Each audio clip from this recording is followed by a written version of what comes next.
Olá, então, finalizando esses dias de revisão de conteúdo de epidemiologia, falando sobre um tema também que é gerador de várias questões de prova e até por ser um assunto importante e que ele, de uma certa forma, ele acaba tendo bastante conteúdo e diversificando a possibilidade de questões, ah, da criação de novas questões, que é, então, a qualidade dos testes diagnósticos. Eu começo sempre, para falar sobre a qualidade dos testes diagnósticos, eu acabo sempre falando um pouco sobre esse dilema, né, do filósofo Epíctetos, lá do século II depois de Cristo. Ele falou uma frase super simples, né, que não sei se nem precisa ser filósofo para falar algo parecido, que as aparências para a mente são de quatro tipos. As coisas ou são o que parecem ser, ou não são e nem parecem ser, ou são e não parecem ser, ou não são, mas parecem ser. Simples, né? Posicionar-se corretamente frente a todos esses casos é tarefa de um homem sábio. E isso vai ser colocado na nossa prática médica a respeito, então, da escolha, por exemplo, né, de testes diagnósticos, inclusive até para alguns tipos de relações com tratamentos. Porque diariamente a gente é desafiado, tá, a decidir, a tomar decisões onde, ao atender um paciente, uma pessoa, nós temos que partir, né, então, de uma hipótese de nenhuma possibilidade da doença, ou seja, as informações que eu tenho me levam a crer que não há possibilidade alguma, ou eu tenho 100% de garantia, é certeza absoluta de que essa doença está presente. É óbvio que na prática isso não acontece. E, em geral, as pessoas chegam aqui para nós, né? Bem no meio. E aí o que a gente precisa? A gente precisa, através então de uma boa anamnese, um bom exame físico, né? E utilizando-se ou não de exames complementares, que essas informações dessa pessoa que chega aqui, que ela seja, né, através do ponto de partida de um raciocínio clínico, ela seja levada para cá ou para cá, certo? Essa é a grande sacada e é o grande desafio diário da gente. E quando a gente fala de acurácia de um teste diagnóstico, a gente também tem que entender de novo, né, com aquela tabela 2x2, que onde a gente tem uma comparação de uma questão de um padrão ouro, que é a doença, por exemplo, quando ela está presente ou ausente. E o teste que eu estou querendo comparar, que eu estou querendo verificar a qualidade. Esse teste ele pode dar positivo ou negativo. Quando o teste dá positivo na presença da doença, ele é o verdadeiro positivo. É o que a gente quer. Ou a gente quer um teste que dê negativo quando não há a doença, que é o verdadeiro negativo. Agora, tem duas outras caselas aqui dessa tabela 2x2 que são perigosas, né? Quando o teste dá negativo e há a presença da doença, ou com um fator muito importante hoje em dia, né, que é o falso positivo, que é quando o teste diz que essa pessoa tem uma determinada condição, quando na verdade ela não tem. É daí então que eu tiro que acho que o Epictetus estava super certo, é super fácil de entender. Porque ou as pessoas são e parecem ser, ou elas não são e nem parecem ser. Porém, elas podem não ser, mas parecer ser. Ou elas serem, mas não parecerem. Então, isso realmente é uma tarefa de um homem sábio, fazer todas essas distinções. Claro que para também a gente precisa, para poder comparar alguma coisa, para dizer que uma coisa tem qualidade ou não, a gente tem que comparar com alguma que é considerada padrão ouro. Padrão ouro é uma definição de um teste ou de qualquer coisa que é a representatividade da realidade, a indicação mais sólida que existe da verdade.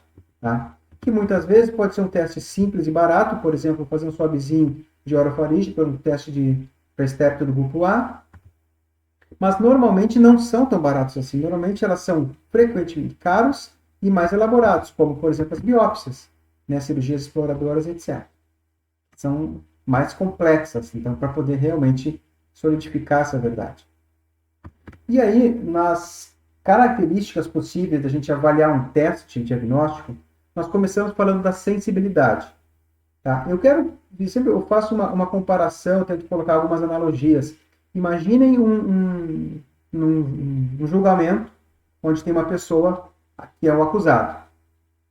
Esse acusado, mediante provas, né, da acusação, né, de culpabilidade e de provas de inocência pela defesa, existe um júri que vai fazer essa análise. E esse júri, nem sempre ele é unânime para dar o veredito de culpado ou inocente. Ou seja, vamos dizer que 10 pessoas do júri, 7 digam que ele seja culpado e 3 digam que ele seja inocente. Em 2 cenários possíveis, né? Nós temos que esse réu é realmente culpado. Em ele sendo realmente culpado, nós temos 3 pessoas que, né, falando, ou seja, né, admitindo um falso negativo. Ou seja, ele não é culpado. E 70% dizem que sim. Ou seja, a sensibilidade desse júri foi de 70%. Então, o que é a sensibilidade? É a capacidade de um teste apresentar-se positivo diante de pessoas com a doença ou com o desfecho em questão. Certo? E a ideia do teste sensível é que ele raramente, ou quando ele for bom, sensível o suficiente, ele raramente vai deixar passar alguém que tenha a doença. Eu também faço uma analogia como se fosse uma rede de pesca, onde alguém vai me dizer, olha, eu quero que tu pesque um peixe X, que eu não faço ideia de que tamanho é o peixe. Só que eu preciso fazer essa pescaria. Então, me deram uma opção. Quando me dão a opção de várias malhas de rede, eu vou escolher aquela de menor tamanho, o quadradinho da rede. Por quê? Eu vou tentar aumentar a sensibilidade dessa minha rede, porque daí, numa redeada, eu vou conseguir pegar um grande número de peixes. E dificilmente eu vou deixar escapar o peixe que eles querem que eu pesque. Eu vou deixar passar alguns outros, mas imaginando que exista alguma característica pré-definida, né? Então, bom, como eu não sei exatamente, né, o que fazer, eu vou pegar e fazer uma redeada maior para pegar um grande número de peixes. E ali dentro vai ter o peixe que eu quero. Ou seja, eu vou estar usando um teste sensível, porque ele é sensível o suficiente para captar, né, e pegar as pessoas com essa doença. Certo? Porém, existe uma questão que existe o risco de falso positivo no teste altamente sensível. Ou seja, essa redeada ela pega os peixes que eu quero, porém vai pegar alguns outros que não são o peixe que eu quero. Essa é uma característica daquele teste. Ou seja, característica daquela rede, com aquela malha, com aquele tamanho de malha. Então, essa relação entre autossensibilidade e falso positivo é extremamente importante. Que se saiba, inclusive, para a nossa prática. Tá? Então, a gente usa um teste sensível ou com uma alta sensibilidade quando a gente não pode deixar passar o diagnóstico. Ou seja, eu prefiro pecar pelo excesso. O exemplo mais clássico é o VDRL nas gestantes. Pode haver gestante com VDL falso positivo, ok, mas eu prefiro que seja um falso positivo e eu aplicar uma bezetacil para evitar a sífilis congênita, a deixar passar uma mãe, né, positiva, usando um teste que possa dar um falso negativo. E aí já vê-se uma outra relação. Testes de alta sensibilidade, alto risco de falso positivo. Porém, se ele der negativo, é porque realmente esse negativo é um verdadeiro negativo. Ele aumenta essa possibilidade, então, de eu valorizar, quando eu faço um teste altamente sensível, eu quero rastrear todo mundo. Se ele não for pego no meu teste, ou seja, os peixes que não caírem na minha rede, dificilmente vão ser aquele peixe que eu quero. Né? Porque eu vou usar a menor malha possível, porque se tiver alguma condição básica, simples, ele vai pegar. Certo? Então, alta sensibilidade, alto risco de falsos positivos e menor chance de falsos negativos. Então, o positivo, né, sensível positivo, eu vou valorizar sempre, mas muito mais quando ele for negativo. Porque se ele for positivo, não me dá a garantia de que ele seja um verdadeiro positivo. Então, nós vamos complementar essa sensibilidade, né, que ela é retirada, ou seja, da capacidade de um teste positivo dar positivo entre todas as pessoas que têm a doença. Ou seja, quanto maior for A em relação a A mais C, melhor vai ser a sensibilidade do teste. Ok? Agora, a especificidade. Bom, então eu quero alguma coisa que seja específica para aquilo. Então, o que eu vou fazer? Eu vou pegar aquela rede cheia de peixe e vou botar num tanque. Agora, eu vou pegar uma isca, que tem iscas específicas para cada peixe, e vou conhecer, bom, meu peixe é um peixe que mais, ele é um peixe de fundos. Então, as iscas de fundo são as melhores para esse peixe que me pediram. Então, aí eu vou botar essa isca específica para aquele peixe, isso eu vou diminuir meu trabalho, né? E vou jogar essa minha isca através de uma vara dentro daquele tanque. E quem morder, né, porque aquela isca é uma isca específica para aquele tipo de peixe, existe uma alta probabilidade de que ele seja o peixe que eu quero pescar. Então, a especificidade, e eu já estou me antecipando, ela é extremamente útil quando ela é positiva. Porém, ela é uma complementação da informação da sensibilidade. Ela me dá a informação de que é a capacidade de um teste dar negativo quando as pessoas não têm a doença. Então, ele dar negativo quando não há a doença. Então, da mesma forma, e é uma comparação paralela com a sensibilidade, negativo eu vou valorizar quando ele for positivo.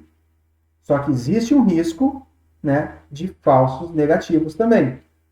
Ele dificilmente vai classificar pessoas como doentes se elas forem sadias. Então, ele dificilmente vai me dar um falso positivo. Porque pessoas doentes sendo saudáveis, ele é um falso positivo. Isso aqui é informação de um falso positivo. Então, o risco de falsos negativos é inerente a uns testes específicos. Então, testes sensíveis, valorizo, principalmente se ele for negativo. Alto risco de falso positivo. Teste específico, negativo entre os saudáveis, eu vou valorizar quando ele for positivo. Alto risco de falsos negativos. Então, eu vou usar um teste específico quando eu não posso correr o risco de classificar uma pessoa doente em ela não sendo. Um exemplo clássico é a quimioterapia, por exemplo.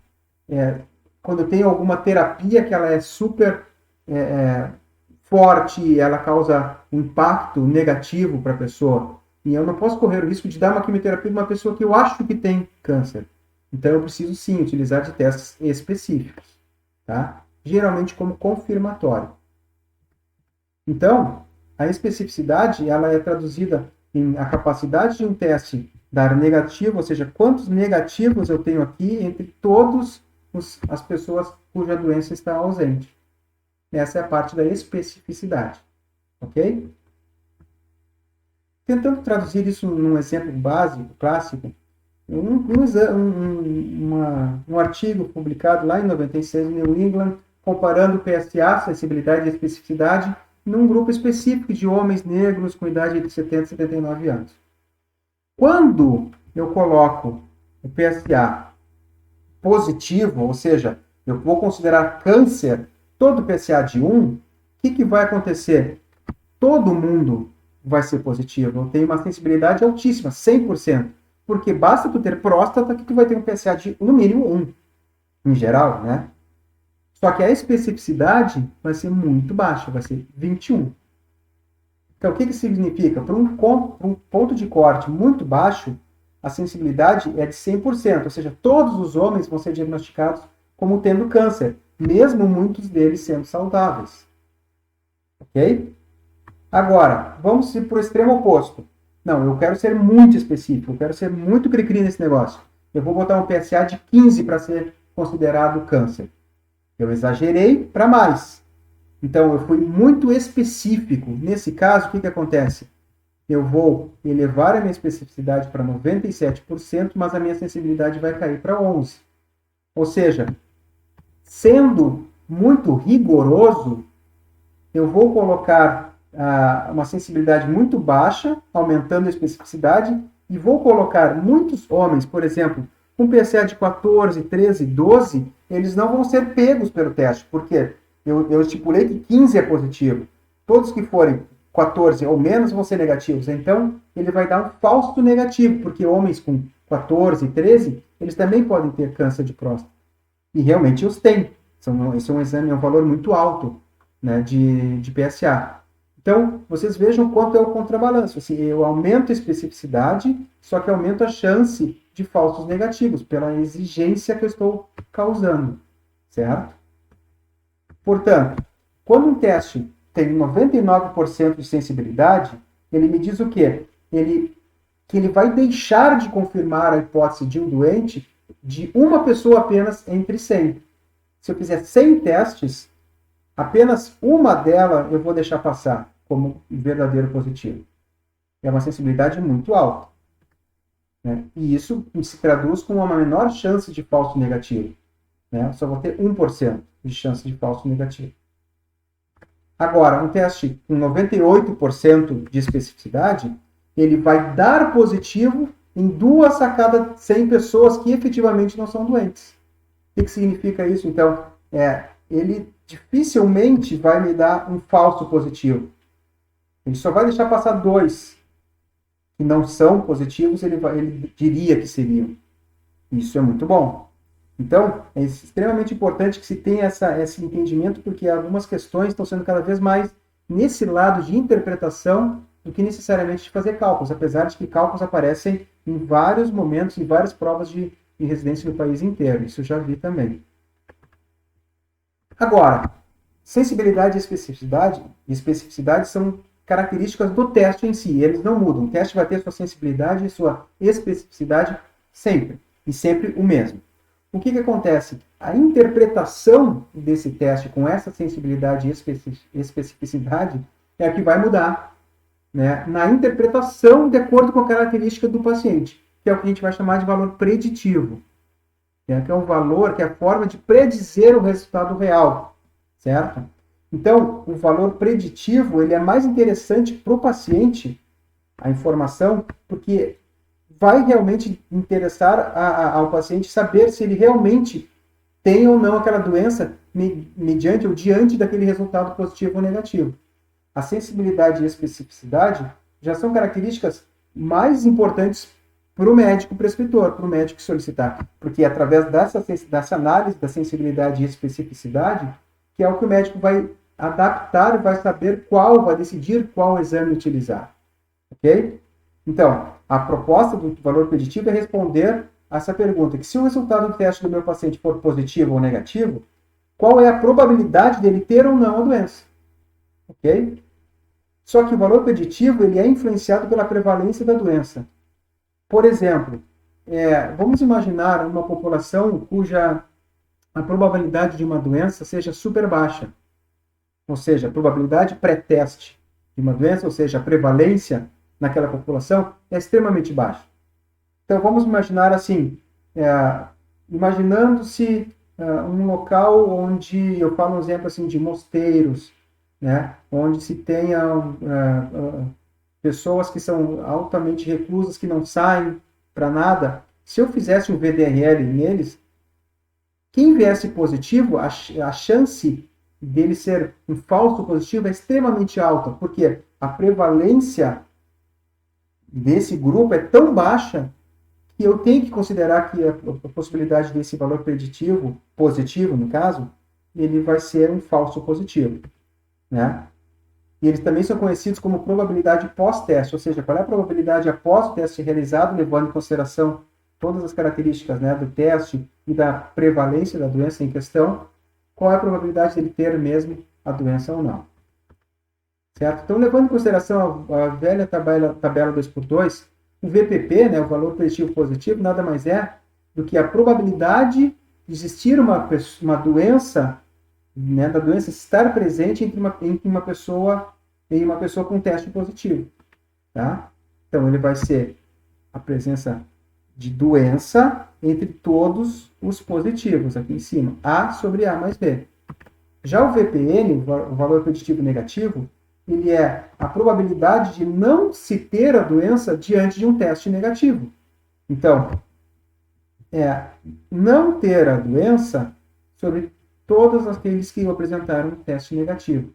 Então, sensibilidade, nós olhamos de uma forma, observando o teste em relação à doença. Valor preditivo, eu vou fazer uma análise diferenciada. A doença em relação ao teste. E fiquem muito atentos que pode haver o pega-ratão. Muitas vezes tu vais decorando A sobre A mais B, ou D sobre C mais D. Eu acho que esse não é a maneira mais correta, mais adequada. Porque muitas vezes pode se inverter, pode botar a doença para cá e o teste para cá, e aí A já virou D e D já virou B, sei lá. Então, é importante que tenha claro essa relação do que é cada uma dessas, o que significa cada uma dessas divisões, tá? Então, valor preditivo positivo e valor preditivo negativo, certo? E aí a relação do VPP e a prevalência, isso aqui é um exemplo clássico. Mesmo com uma prevalência, com uma sensibilidade super alta e uma especificidade super alta, eu posso imaginar que se eu tenho uma prevalência baixíssima da doença, o meu VPP para um teste positivo vai ser um pouquinho maior do que 82%. Eu ainda tenho 18% que eu posso perder nessas relações, certo? E aí, claro, quanto maior a prevalência da doença, mais acurado vai estar o teste, mais próximo de 100%. Então, testes que têm especificidade super baixa, por exemplo, esse aqui, mais incertezas eu vou ter. Outro exemplo é que, se tu vai fazer um teste de esforço com diagnóstico de doença coronariana, uma meta-análise mostrou que esse teste de esforço ele tem uma sensibilidade de 70% e uma especificidade de 80% para diagnóstico de doença coronariana. Só que, se eu pego numa clínica uma paciente feminina jovem com uma dor atípica, ou seja, olhando, entendendo as queixas dela, a probabilidade dela ter um evento, uma doença coronariana é tão baixa quanto 5%. Então, o que eu vou fazer? Se eu fizer um teste de esforço para essa paciente, e esse teste vir positivo, eu tenho uma chance de ele ser um verdadeiro positivo de 16% apenas. Agora, se ele vier negativo, se ele vier negativo, vai ser 98%. Mas isso eu já sabia a priori, então aí que está a relação de decidir ou não fazer o teste. Então, esse já não serve, já não é um bom teste para se fazer para um diagnóstico de doença coronariana numa paciente feminina jovem com dor atípica. Porque eu não vou acreditar se ele for positivo, e se ele vier negativo eu já vou saber, porque eu já sabia de antemão, através da prevalência e da história. Agora, vamos para o extremo. Aquele clássico, homem, 45 a 55 anos, com angina típica. A probabilidade pré-teste, ou seja, a mesma prevalência ou a incidência nessa população é de 90% com essas características. Então, é óbvio que se vier um teste de esforço positivo, e eu vou ter uma chance muito grande de acreditar nele, que ele tem uma doença coronariana. Ainda deixa passar uns 3% aqui, mas a probabilidade é tão maior, tendo em vista as características prévias dele, que eu vou acreditar no teste. Agora, se vier um teste negativo, puxa vida, ele pode ser um verdadeiro negativo só em 23%. É um quarto dos testes ele vai dar falso negativo. Então, será que eu vou acreditar, um verdadeiro negativo no caso, será que eu vou acreditar nele? Então, será que vale a pena fazer? Bom, se der negativo eu não vou acreditar, e vier positivo eu já sabia, então talvez, será que não dá para passar para um outro exame que vai me ajudar nessa história? Será que eu preciso fazer esse exame? E para isso que vale a pena todas essas análises, tá? Agora, então, as relações. Quanto mais sensível for o teste, qual a relação da sensibilidade com o valor preditivo? É que, mais sensível, eu valorizo os negativos. Então, imagine, maior a sensibilidade, eu vou valorizar os negativos. Se eu valorizo o negativo, eu vou entender que ele vai ser um verdadeiro negativo. E verdadeiro negativo é alto VPN, valor preditivo negativo alto. Certo? Agora, quanto mais específico for o teste, eu vou valorizá-lo se ele for positivo. E em sendo positivo, eu vou dizer então que ele é um verdadeiro positivo. E sendo verdadeiro positivo, eu vou ter um maior valor preditivo positivo. Que é maior a chance de ele ter a doença. Ele realmente ter a doença. Então, as relações entre sensibilidade e especificidade e os valores preditivos é essa, super importante. Agora, outra questão que eu já vi em questões não recentes, eles perguntaram sobre curva ROC. Curva ROC nada mais é do que uma representação gráfica da taxa de verdadeiros positivos sobre a taxa de falsos positivos. Tá? Se coloca num gráfico todos os possíveis resultados com diversos pontos de corte e procura entender qual é qual o melhor ponto de corte que representa melhor qual é o ponto de corte que me dá uma maior acurácia desse teste. Tá? E aí, quanto maior for a área embaixo da curva, né, melhor. É que eles chamam que se chama de que é no ombro da curva. Então, vamos ver aqui. Ó. Naquele estudo lá do PSA, foram colocados todos os resultados com suas sensibilidades e especificidades e plotaram na curva ROC.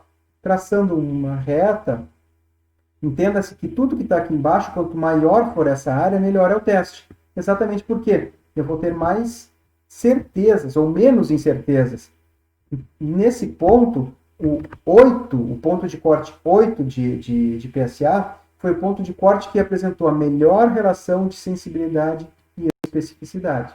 Então, é para isso que ele serve também. Tá? E, por último, nós vamos falar sobre a razão de verossimilhança, que nada mais é do que um adjuvante, ele é uma forma a mais, adicional da gente utilizar tudo isso que a gente já falou na prática, ou seja, de uma forma de raciocinar, certo? E ele chama-se de razão de probabilidades, ou likelihood ratio, tá? Que ele pretende nos levar de uma probabilidade pré-teste, ou seja, tendo posse da prevalência, conhecendo, né, a prevalência da doença, né, por um pós-teste, que é aquele grau de certeza que eu conversei com vocês lá no início, certo? Para trazer isso de uma forma mais didática, vamos imaginar que eu esteja querendo fazer um diagnóstico de demência. E para um diagnóstico de demência, eu resolvi utilizar o SIS, que é o Six Item Screener. Esse é um teste onde são feitas 6 avaliações e para cada resposta sim, né, no máximo 6, quanto maior o valor, maior a probabilidade de demência, certo? Então, utilizando-se um estudo que utilizou o SIS, né, para um diagnóstico de demência, então o que ele fez? Utilizou um padrão ouro para demência e viu de 345 pessoas com demência, ele comparou com 306 sem demência. Nessas 345, o CIS de 6, tá, foi em 105 pessoas. Já só 2 pessoas sem o diagnóstico de demência padrão ouro tiraram 6 no CIS. E aí que entra uma das vantagens da razão de verossimilhança. Ela consegue te dar uma informação mais precisa, não só daqueles testes dicotômicos de sim e não. Ele consegue te dar um grau de qual a chance de ocorrer, né, a relação de verdadeiros positivos e verdadeiros negativos, de acordo com cada categoria de resultado. Então, a razão, né, de probabilidades ou razão de verossimilhança, para um CIS de 6, foi 47. De onde é que foi tirado esse 47? Nada mais é do que a relação entre 105 de 345, ou seja, 30,4% dos testes com demência tinham CIS de 6, e apenas 0,65 tinham nos sem demência o teste de 6. Então, 30 sobre 0,65 deu 47. Como é que a gente interpreta isso? Bom, uma razão de verossimilhança, ou seja, um CIS, né? O resultado 6 no CIS, ele tem uma probabilidade, uma chance 47 vezes maior de ocorrer em uma pessoa com demência comparado a outra sem demência. 28 vezes maior, ele dar 5, 7,1 de dar 4, e aí vocês veem que a relação vai reduzindo, certo? E essa é a forma com que a razão de verossimilhança tem de nos explicar, de nos ajudar. Então, algumas explicações. Bom, a razão de verossimilhança positiva, certo? Nos mostra quantas vezes é mais provável encontrar um resultado positivo em pessoas doentes comparado a pessoas não doentes. Ou seja, uma razão de verossimilhança positiva, ela coloca no numerador, isso é um odds, por isso que fala de chances. É o odds do verdadeiro positivo sobre o falso positivo. É o sim pelo não. Ou seja, então, o que eu quero? Uma razão de verossimilhança positiva, quanto maior ela for, melhor. Certo? Por quê? Claro, vai ser maior quanto maior for a relação de verdadeiros positivos em comparação dos falsos positivos. Já a razão de verossimilhança negativa, ela parte de um contrário. Ela valoriza, ela compara os falsos negativos em cima e os verdadeiros negativos embaixo. Quantas vezes é mais provável encontrar um resultado negativo, ou seja, não é doente em pessoas que são, ou seja, falso negativo, sobre os verdadeiros negativos. Existe esse cálculo, né? Que eu acho difícil entrar numa questão, um cálculo de razão de verossimilhança, porque não é muito a cara da Higgs e geralmente nunca vi, até então não vi um cálculo desse. Mais interpretação do que cálculo. Tá? Então, razão de verossimilhança, nesse caso, são a divisão, a comparação entre os verdadeiros positivos sobre os falsos positivos. Certo? Então, quanto maior for essa relação, melhor. Já a verossimilhança negativa é a relação entre os falsos negativos sobre os verdadeiros negativos. Que aí, então, me importa que se esse aqui que está no denominador é o que mais me importa, eu quero um resultado o mais baixo possível. Que é uma relação inversamente proporcional. Tá? Então, quanto maior for a especificidade, vamos pensar nisso. Quanto mais específico eu for meu teste, eu vou valorizar revisando, se ele for positivo, porque eu vou ter uma menor chance de falso positivo. Ou seja, ele vai ser mais verdadeiramente positivo. Então, a relação é, quanto maior for a especificidade, maior vai ser a razão de verossimilhanças positivas. Por quê? Ele vai ter mais verdadeiros positivos em cima do que falsos positivos.